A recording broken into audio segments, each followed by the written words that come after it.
All right. Hey, everyone. Welcome to another episode of Trading the Markets. I am your host, Vays, coming to you live. Markets have just opened. We have a really interesting situation brewing. Yesterday, I used a red thumbnail. That certainly worked out for Bitcoin. And today, I'm using the green thumbnail. So let's see what's going to happen.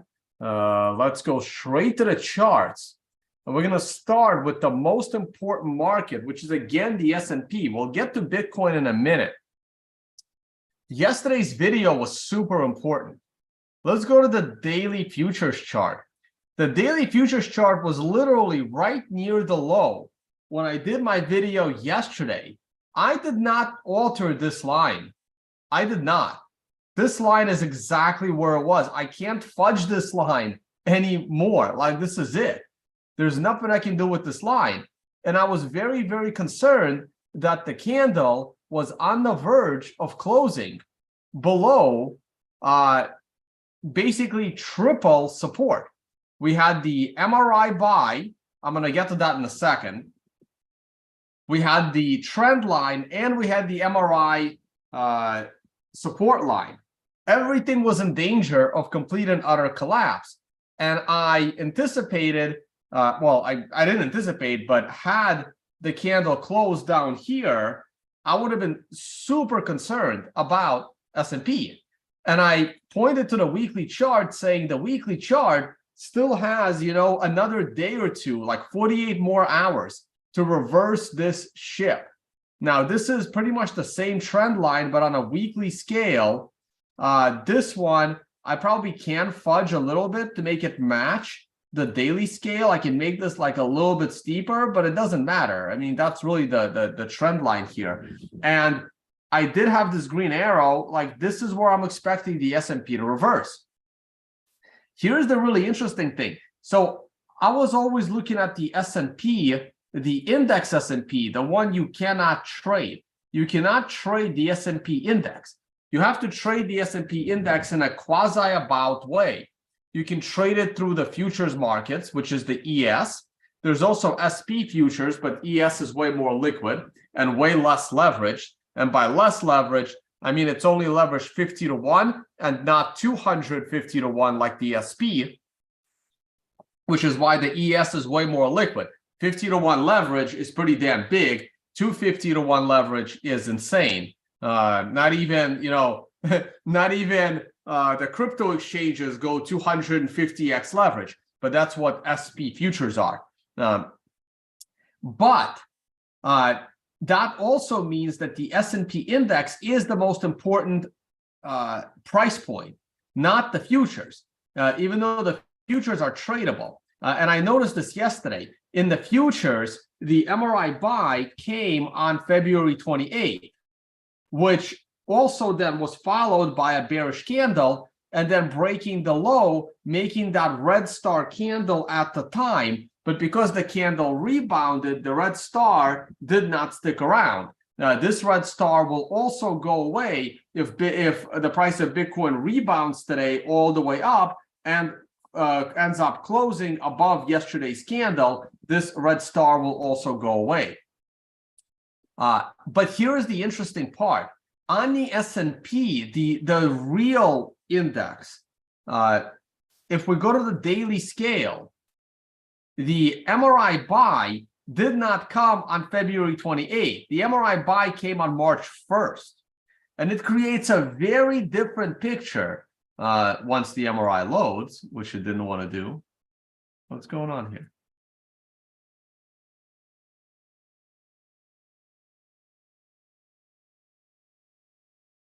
Let's refresh this chart.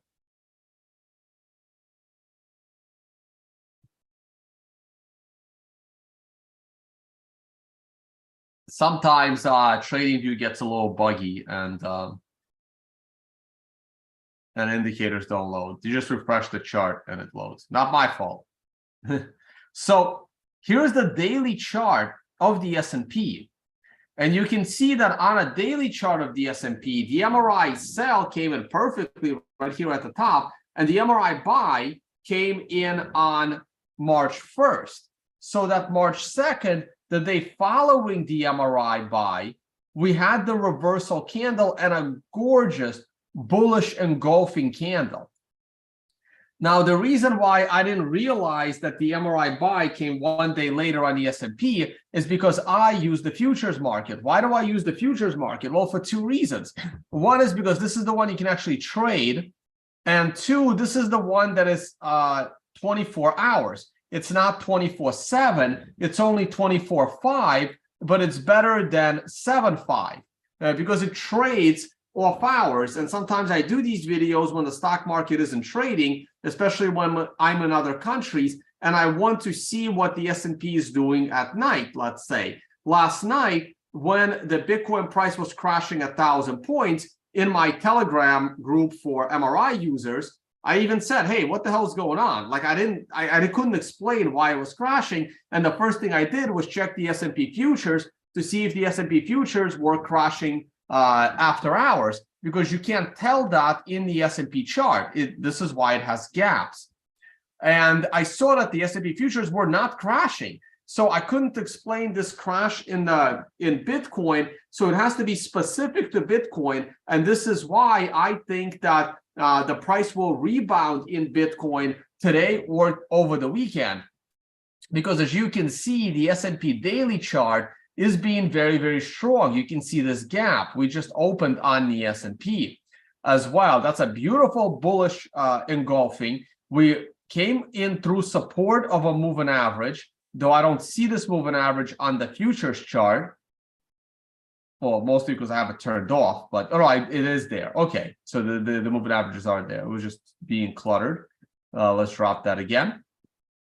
There is support on a moving average. There is support on a trend line. There is support with an MRI buy reversal. Like everything pointed to this being support. And we came as close to breaking support as, I guess, mathematically possible without actually breaking support. So for those that say TA doesn't work, TA works. I just need to have a few more hours of faith in this support, because yesterday's video, I was a little bit concerned. Okay. Yeah, it has a lot. There's rumors around Silvergate Bank that is going to collapse, but I don't know why, Bitcoin is crashing because of that. I mean, if Silvergate's going to shut down, you should buy as much Bitcoin as you can, because it will be harder for you to do so once Silvergate is no longer processing your fiat ramps for Bitcoin transactions. So this is incredible.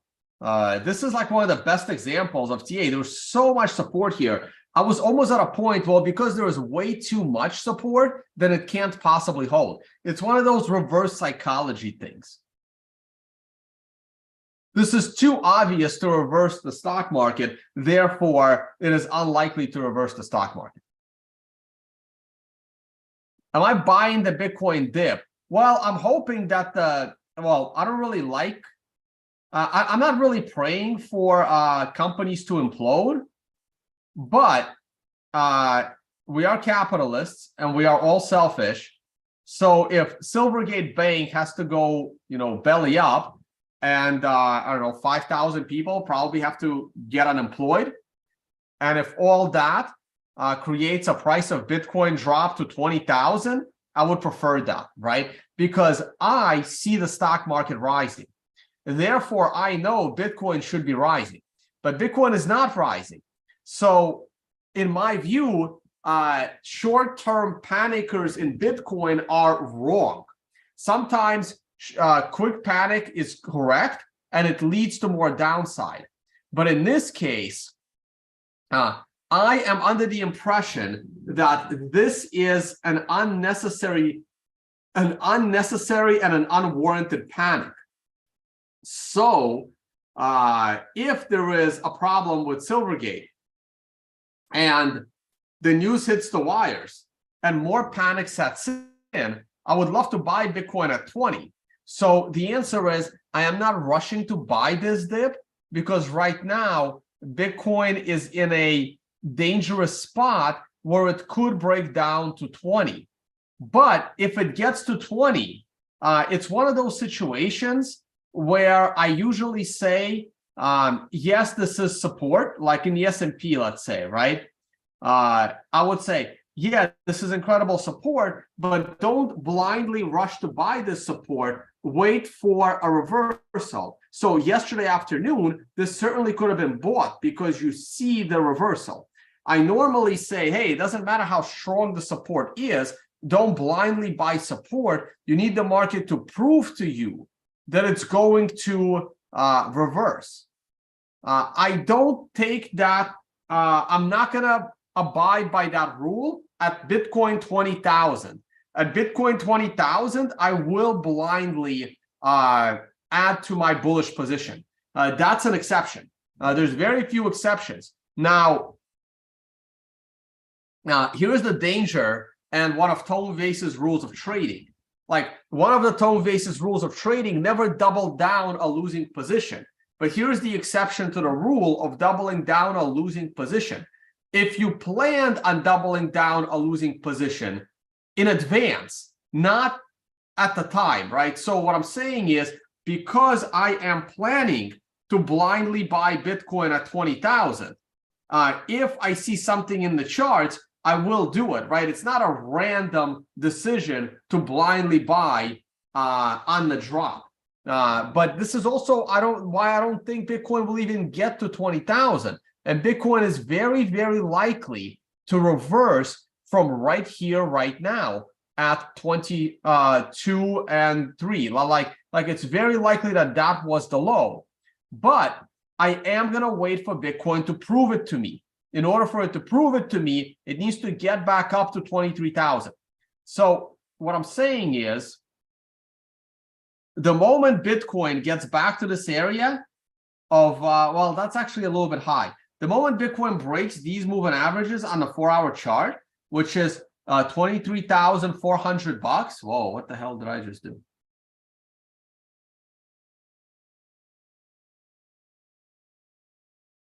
So I use these guys. I use Interactive Brokers, TradeStation. I was deciding between Interactive Brokers and TradeStation when I was picking a broker. I've only traded on 3 brokers in my life. Interactive Brokers is the third of the 3 brokers I've traded on. The first one I ever traded on was Options Express, and the second one was MB Trading, but MB Trading no longer exists. It wasn't great, but at the time it was the most innovative. They were one of the first ones with a mobile app. So I've only traded on these. So people always ask me, like, Tone, what exchange do you trade on? And I'm like, well, I had to decide between TradeStation and Interactive Brokers. I went with Interactive Brokers, but I think they're equally good. How do I close this? Okay. So I don't even know how I opened it. So basically, once we get above these moving averages at 23.4, I would be a lot more bullish at this point than I was at any other point in the last month, let's say, right? I would be very, very bullish. Now, especially as I see the S&P rising. Super important. I think Robinhood is literally the worst place to trade in.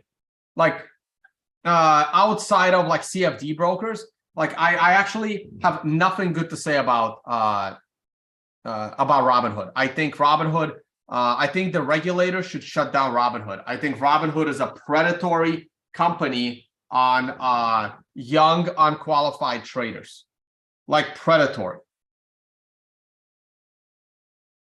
I think Robinhood is a horrible, horrible company, on par with like Coinbase. Horrible, horrible company. Let's see how their stock's doing. Oh, the euro. I was going to talk about the euro, but let's see how Robinhood stock's doing. I'm really curious. Otherwise, I'll forget. I hope it's crashing. I hope it's terrible. Excellent. Love the chart. It opened the IPO at $38. Tom Vays rule of trading: always wait for an IPO to lose 50% of its money before diving in. And when it lost 50% of the money, on a monthly scale. We can go weekly. It was on a red monthly candle. It wasn't an MRI buy, but you can see there was no strength whatsoever.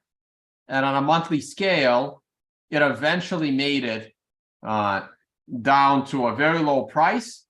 It rebounded on an MRI buy, textbook 1 to 4 candle correction to the upside, and now it reversed to the downside. And hopefully this is a a $2 stock in the near future. I honestly, it's Robinhood is one of my most hated companies. But I trade with ID, Interactive Brokers. Are they publicly traded? They should be publicly traded. I don't know what their ticker is. IBKR, okay. Well, look at that. Look at that. This is how you can tell a good broker from a shitty broker. Interactive Brokers is at an all-time high. All-time high. Holy shit. All-time high. I've been trading with them, I don't know, maybe 8 years, 9 years. Look, you can tell what's a good company and what's a bad company by looking at the stock of the company. You don't need in-depth research. This is the free market. The free market is telling you what's a good broker and what's a shitty broker. Right there. Robinhood versus Interactive Brokers.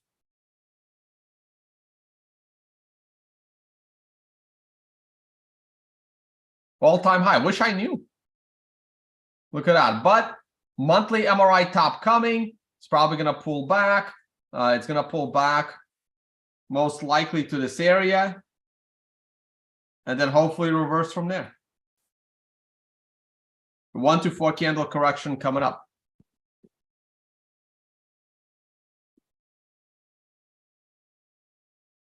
Okay, let's get back to the charts. So Bitcoin daily. Bitcoin daily has a red star candle, which is bad. We are approaching a double bottom, which is really bad.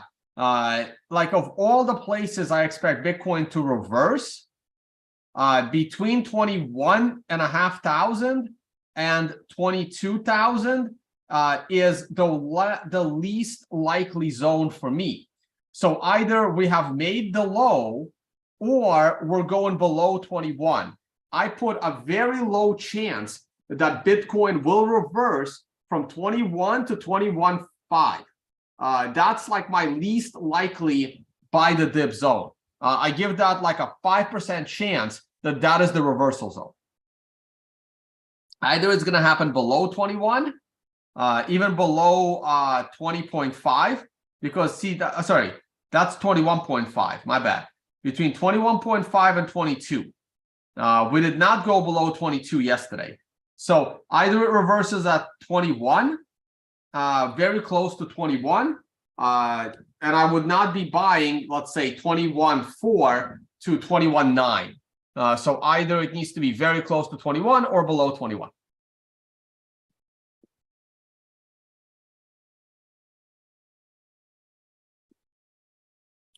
But I don't like this daily chart. It doesn't look good. It actually broke the 50-period moving average, which I was hoping it would hold.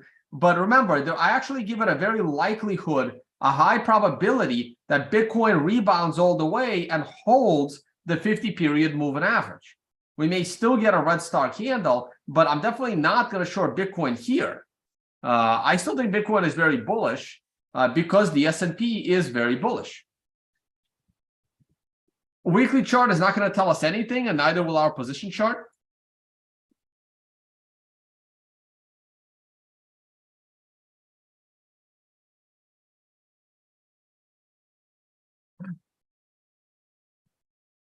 So actually, Options Express is very expensive. Right? At least it was.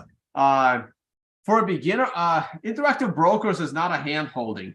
Honestly, probably TradeStation, though I've never used TradeStation. The ones people are still asking me on brokers. I don't know GFF brokers.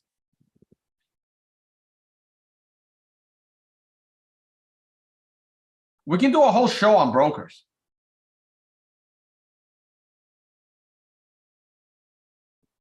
So this is our allocation chart. I would love to see the allocation chart come back down and touch the long-term moving average in order for me to double up on my 40% bullish allocation.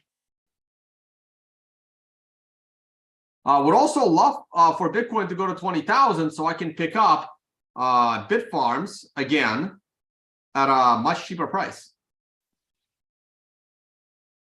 Bitfarms daily. Let's see what we got. Yeah, see, Bitfarms ain't falling. It fell a little. It's at support. I really want to pick up Bitfarms at 70 cents or lower. I don't think it's ever going to close this gap. I mean, maybe it will eventually, right? It's really hard for a Bitcoin miner to remain in profit.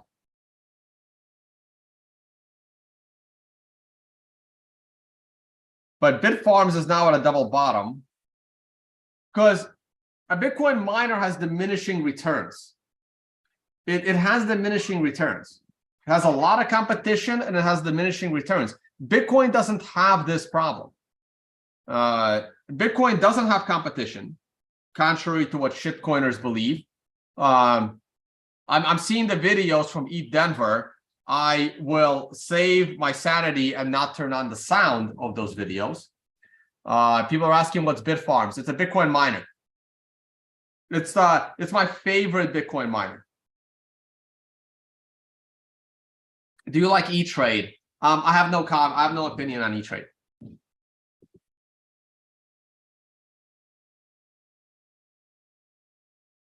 Thinkorswim was great, but then it was bought by Ameritrade, and I'm not sure what the hell happened. So Bitfarms is my favorite Bitcoin mining company, but they have a lot of competition, and the halving is coming, so the company instantly overnight makes half the amount of money.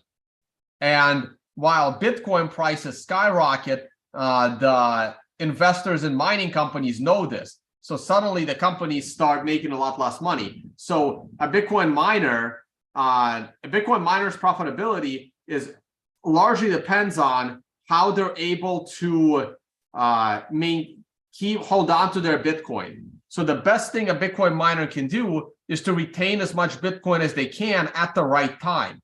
So if a mining company, this is also why it's super important for a Bitcoin mining company to have expert professional, futures traders. Because if a Bitcoin miner recognized the bear market and they started selling all of the Bitcoin that they're mining all throughout the downturn and recapitalizing, and now that the upturn happened, now they're hoarding as much Bitcoin as they can, that mining company will survive and outcompete their competition.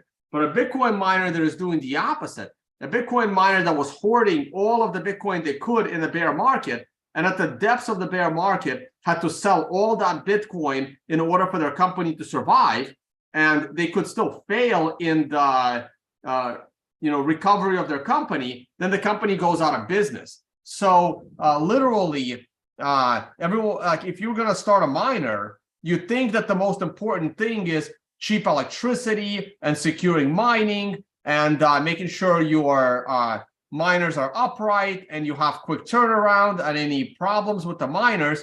But you're forgetting that 50% of the survivability of your company is the ability to know when to hoard the Bitcoin that you're mining versus when to sell the Bitcoin that you're mining.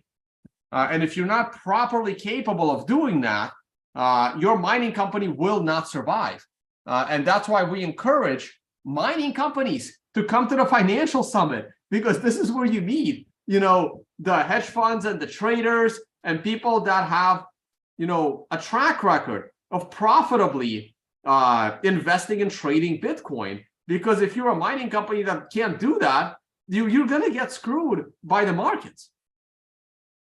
And it doesn't only apply to Bitcoin. If you're a mining company in, say, Russia, and the current, and they're about to go into, Ukraine, and the currency of Russia is going to implode for the time being, your mining company, besides the fact that you're in Russia and it, could get confiscated or whatever, but the currency fluctuation alone can mess you up. Again, if you're in Turkey, if you are mining in Turkey, let's go to the monthly chart. If you've been mining in Turkey and you don't understand currency risk, and you're mining in Turkey and you're saving all of your money in Bitcoin and Turkish lira, you suddenly discover that in 1 year, your Turkish lira lost 50% of its value.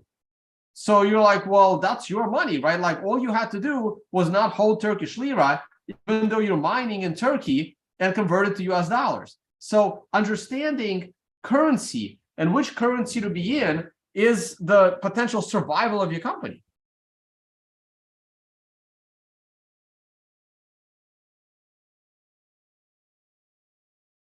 Okay, let's get back to Bitcoin. Then I can take a look at some other Bitcoin companies. I need to have like a portfolio of Bitcoin companies. There's actually an ETF. There's an ETF of companies that are associated with Bitcoin. So if you don't want to speculate on a single miner, you can speculate on an ETF, right? So the ETF has mining companies, has companies like Coinbase. It probably has MicroStrategy because it's holding so much Bitcoin. I don't know what other companies it has, but there is an ETF that is comprised of stocks that are affiliated with a Bitcoin industry.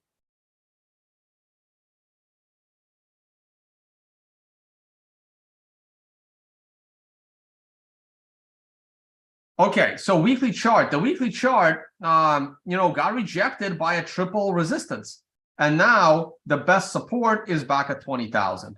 Allocation I already talked about. I mentioned the financial summit, unconfiscatable, is the Bitcoin event in Las Vegas. We'll of course have a mining panel there as well.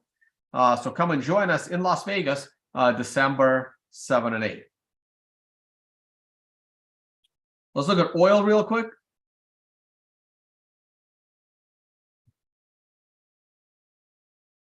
This is natural gas. Natural gas, I am bullish right into this death cross. We discussed natural gas plenty. Let's look at oil. I am bullish on oil as well. I discussed oil a lot yesterday. Look at that beautiful MRI buy on a daily scale here. I usually look at it from a weekly scale. Beautiful MRI buy over there on a daily. Gold, nothing really interesting. Oh, it did rise this week. Let's see where this is headed. Until it breaks the blue line, I'm not really interested. And the S&P. The S&P is dropping a little bit, probably the 10 a.m. reversal. It's got to be the 10 a.m. reversal. Let's go to the 10-minute chart. I'm going to drop all annotations. Drop the moving averages. 10-minute chart, 10 a.m. reversal. How about that? The height in the price comes in. We can go to a smaller time frame. Go to a 1 minute. When reversal come?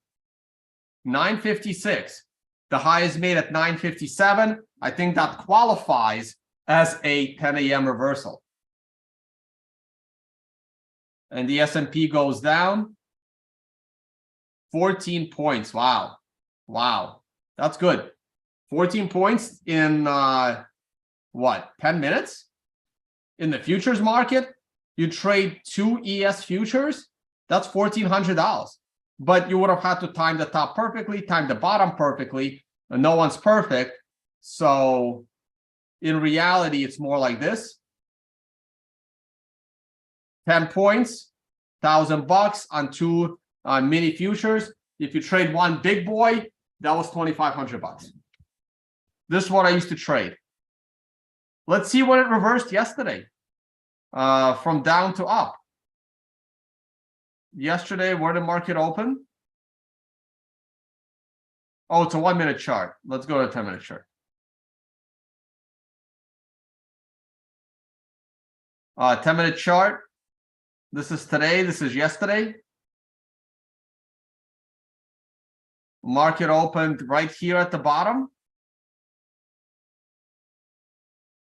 Yeah, it opened at the low. It went up at 10 a.m. We still got our reversal, but it didn't hold. Okay, I need to slide this over. So 10 a.m. reversal, that's the 10 a.m. candle.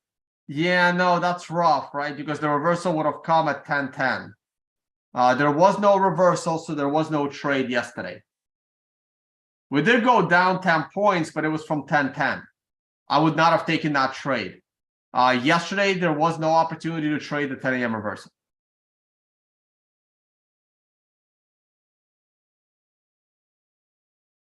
Okay, back to the daily. Back to the annotations. Oh, I took them down again. There we go. Now let's put it back on the weekly. All right, few questions. Then I want to join Twitter Spaces again. Oh, today's Friday. I really want to join it.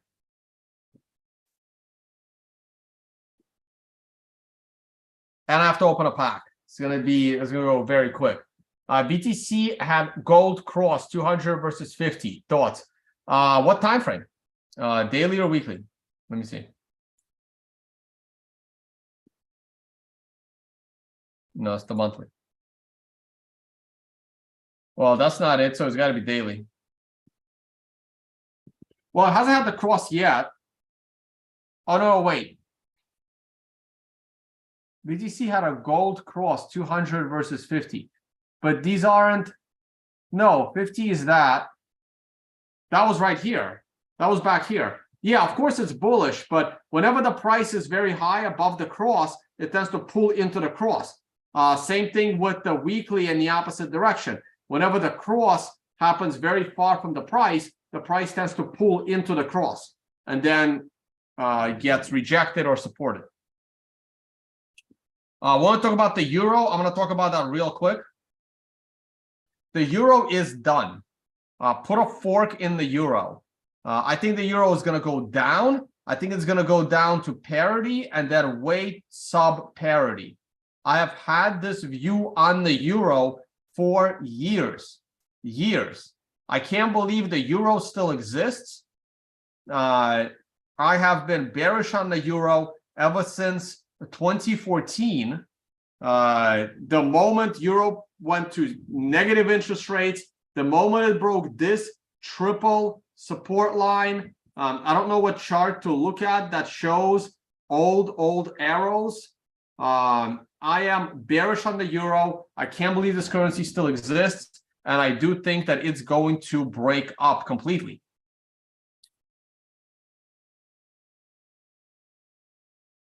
Now, on a weekly scale, beautiful MRI buy at sub parity to the dollar. And I think it's over. I think it's over for the euro. On a daily scale, there was a beautiful MRI buy 3 days ago. For those that are currency traders, I am not. The only thing I have never traded, I've traded equities, futures, commodity futures, options on equities, not options on commodities. That's crazy. And I've never traded bonds other than bond ETFs, and I've never traded FX. I'm not an FX trader. I don't even like trading ETFs on FX. But those of you that are FX traders, okay, we had a beautiful MRI top. Well, not beautiful, actually, it was a shitty MRI top. I don't know what the hell I just said. But it did give you a 1 to 4 candle correction. We had a MRI buy. Again, not beautiful, but decent. 1 to 4 candle correction, and I think it's over. I believe it's over for the euro, and I think it's going to go and make new all-time lows. The all-time lows may be a little bit aggressive of a statement. What is an all-time low for the euro? An all-time low for the euro is 0.83, which came in the year. Oh, no, it's not. The all-time low. Oh, wow. No, it's not. Oh, but there was no euro in 92. What the hell are they doing? They're using the Deutschmark. There was no euro in 85 either. Okay. So we're going to stick to the euro. I believe the euro was here. That would be an all-time low for the euro. I think it came in 2001 when it was created, and it will go. When was the euro created? I'm Googling on another monitor. When was euro created? 1999. Great. So the all-time low for the euro is 0.85. and I believe we will get there. If not this year, then next year. I am very, very certain in my view, but this is not investment advice.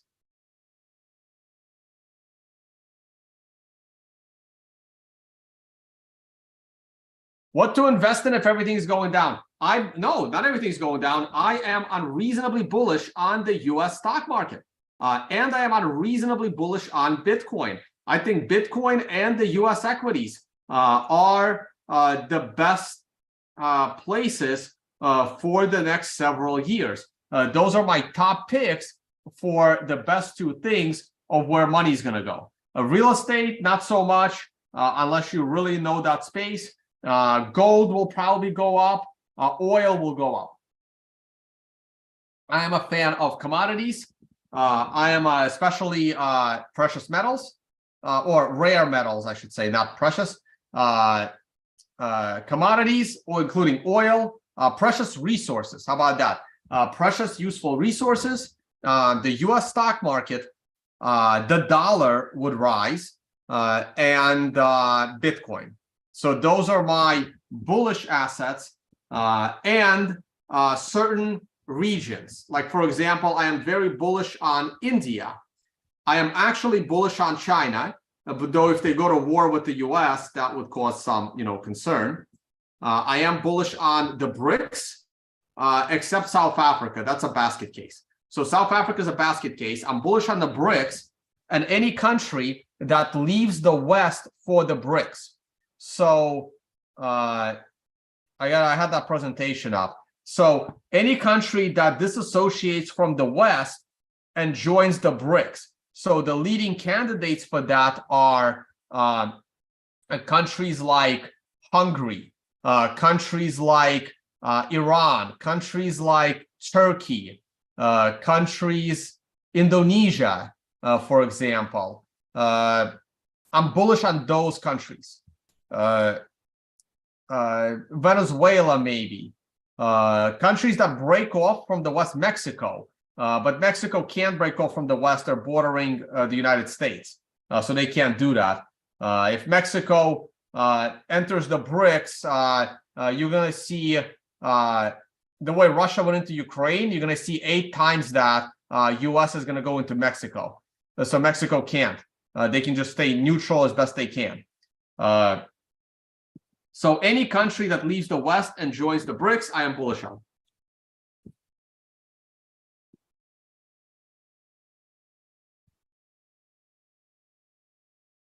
I'm bearish on countries like Japan and South Korea because they're going in the opposite direction. And if shit hits the fan, North Korea will wipe those countries off the face of the earth. So I would be very careful with Korea, Japan, and any Western country next to North Korea.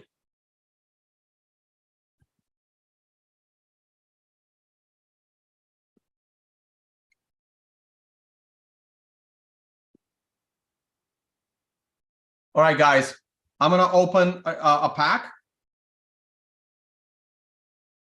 I'm halfway through my box, and I need either a Tone Vays card or a Cypherpunk card. I need one of those. With my luck, I'm never going to actually pull the Tone Vays card, and I may have to trade an arm and a leg for it. So what I'm going to do is, even if I pulled, I want to pull the Tone Vays card so I can trade one of my 2 Hal Finney cards for the Cypherpunk card. I'm going to open this super carefully so I don't see the last card. And I think I already saw the shadow of the last card. I already did. So unfortunately, I know that the last card is going to be blue. And we did not get a super rare card. But I will go through the cards once again. I already saw the last one, so that doesn't help. I have so many of these common cards. I got to find out how many sets I can complete with common cards. We have the FUD card. That is FUD, right? Yep. FUD card. Resources card. BTC Times. Beast card. Resources. The Freedom card. Super cool. You can see right through it because it's green. And it matches with my green screen. Ludwig von Mises. Resources fold. Centralization. I get this card almost in every pack.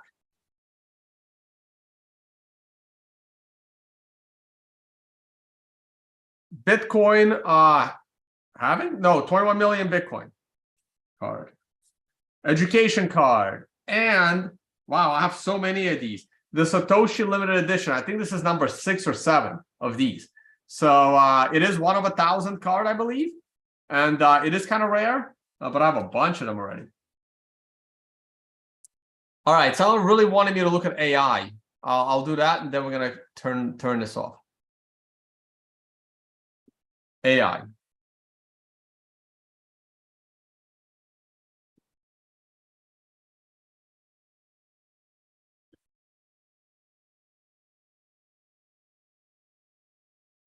Which AI? I'm assuming New York Stock Exchange one. I can look at both.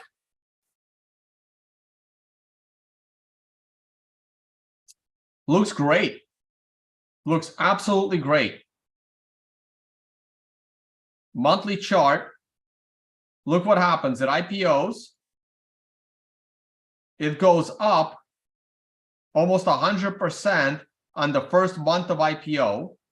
You stay patient and wait for a minimum of a 50% correction off the early IPO top, which took place right there. But look at the structure. The thing just wants to keep going down. So what you do in that case is you wait for a 50% correction off the IPO initial price. And that 50% correction comes right here. But look at the structure. It's a giant descending triangle. So you wait for some kind of an MRI buying opportunity, which came right here, and it still keeps going down. Then you get a red star candle telling you it's going to keep going down. And then you get a red star candle telling you it's going to keep going down, but this one failed, right? So you wait for at least a green star candle, or you go to a low level time frame, right? But how much can a stock fall?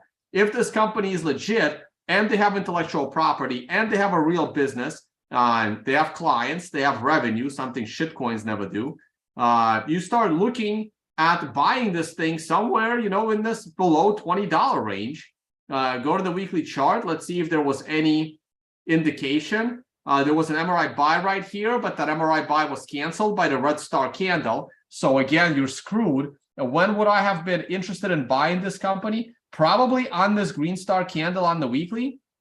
But most likely, I would have still been patient. I would have waited until we broke this high and this moving average. So sometime this week, I would have been potentially interested in buying into the stock. Look, it's earnings. Look at the earnings.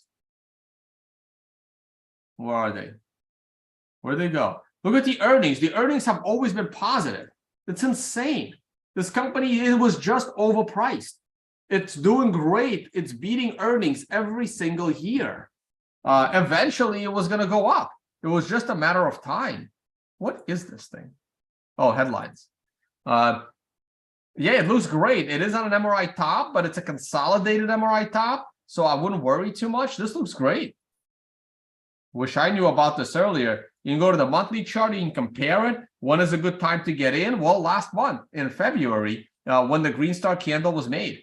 So let's go back to the weekly. When was that week that I said? This week right here. That was the last week of January. So on a monthly, it was this week.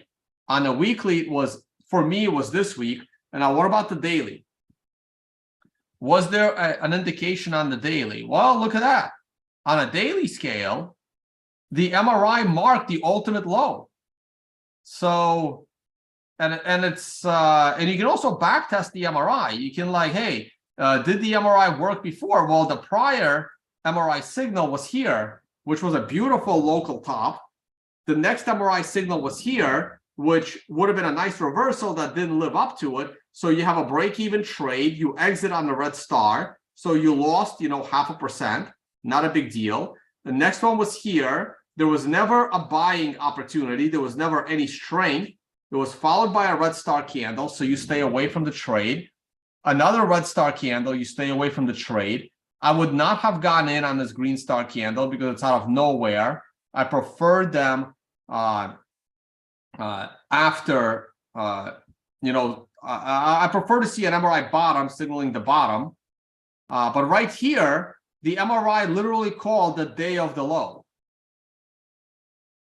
So you look at the entire history of this stock and the all-time low, it's probably never going back there if it's a legit company until they screw up. MRI marked the bottom. Looks great. So right now, that's a big gap. I would not buy today, obviously. And you're very close to a weekly MRI top. So unfortunately, you missed a trade. I would not buy it today. And I probably wouldn't be in it going into today unless it's a very long-term trade. This is a nasty descending triangle. Oh, but it just had earnings. Okay, never mind. Since it just had earnings, I wouldn't have been in anyway, unless it's an earnings play. So yeah, it just had good earnings again. It looks bullish now, but I wouldn't rush in today. I would let it like play out. Okay, I need to go to Spaces. Oh, we're doing Spaces. We're doing our own Spaces, guys. The Financial Summit. Did I retweet this yet? I don't think I retweeted it yet. The Financial Summit. We are the guys, the researchers at the Financial Summit.